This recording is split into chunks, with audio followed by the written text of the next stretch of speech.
Hey, how's it going, guys? Thank y'all so much for tuning into another video, and let's go ahead and get straight into it.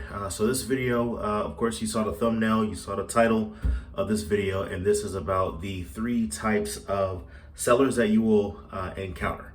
All right, and not everyone is 100% each of these. Sometimes it's a combination of these three, but these are the three main types of sellers that you will find whenever you are marketing to get discounted properties. All right. And before we go ahead and get started, go ahead and like this video. And if you have not yet subscribed, go ahead and subscribe to this channel. All right. So let's go ahead and get started.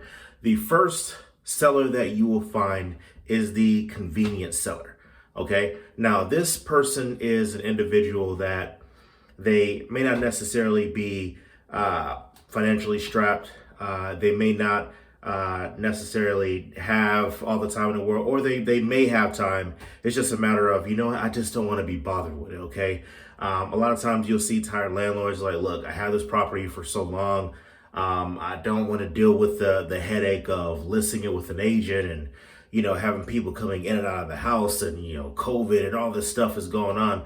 I don't want to deal with all of this going on. So, out of convenience, I'll sell this property at a discount. All right. Now, I've dealt with many sellers that are like this. A lot of times there are landlords, or it's a property that they inherited, or it's a property that maybe a spouse passed away and now they're responsible for this property. And they're like, look, I just don't want to deal with the headache of this property. Can you get this done? Can you get this situated as quickly as possible? All right, great. So out of convenience, I will sell this property at a discount. All right, so that is a convenient seller. The second person is a financially distressed person. All right, now these are your pre-foreclosures. All right, these are your bankruptcies. All right, these are the people that they do not have the funds for whatever reason.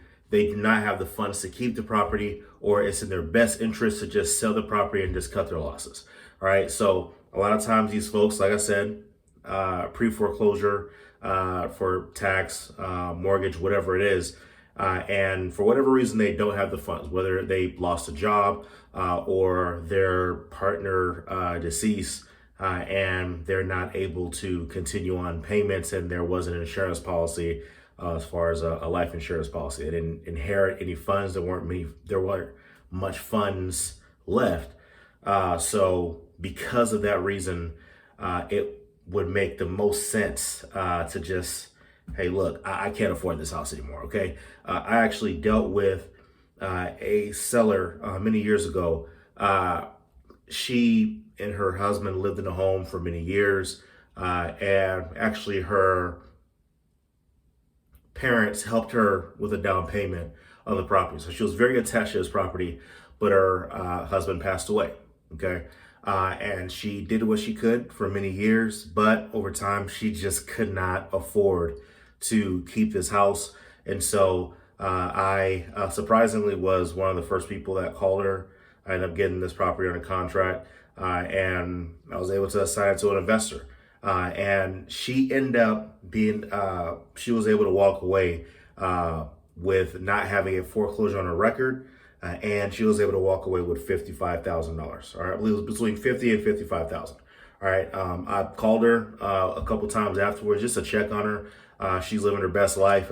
She moved to another state, lives with her best friend, and they're having a great time. All right, so that's a financially distressed person. They do not have the funds to make this make sense. Whether or not they be strapped for cash every single month, or they just straight up, look, before this gets taken away from me, let me have a say in this by selling it to a wholesaler. Okay. All right. Now, third, it's the time distress seller. Okay. Now, a time distressed person is someone that's like, look, I need to sell this house quick. All right. I need it done fast. Say, hey, look, I got a job opportunity in this other state, and I need to be out of here within the next month and a half. Okay. So I need to sell this house immediately. Can you get it done? All right. Now, sometimes, like I said, it could be a combination with different types of sellers. It could be a convenience and time restraint, but this time person is like strictly like, hey, look, I need this done as soon as possible. Can you get this done? All right. Yes, I could list it on the MLS. Yes, I could do all these things, but it's probably going to take about a month or whatever it is. I don't have a month. All right. Or they may have financial obligations. All right. That they're like, look, I have an asset that I could liquidate, this property, and I'll take those funds to handle this other situation. And they're like, or it may be a situation where there's a bigger opportunity for them. And they're like, look, if I could just liquidate this house real quick, all right, get the funds and hurry up and get this other opportunity, then I'll go ahead and do that. So again, time restricted is not always a financial issue. It's just, I need this done as quickly as possible. Okay, so those are the three main types of sellers that you will find whenever you're reaching out to sellers and whenever you're marketing to them. So just to go over them again, number one is a convenient seller. It's like, look, it's just a lot easier if I would to just sell this property to you. Okay, I don't want to deal with the hassle of all this other stuff. If you can just get it done, let's just do it. All right. Second, the financially strapped person. Like, look, the financial distress. I cannot afford to live here anymore. I would rather sell this house to you than to have a foreclosure on my record. Okay. And third, you have the time restricted person, which is, look, I need to get this house sold ASAP. Can you do that? Perfect. I'll sell this house to you. Okay. So, hey, thank y'all so much for watching another video. Be sure to like this video and please comments below and let me know what videos you guys would like for me to make next. And subscribe to this channel if this has provided any value to you. So again, thank y'all so much for watching, and I'll see you guys next time.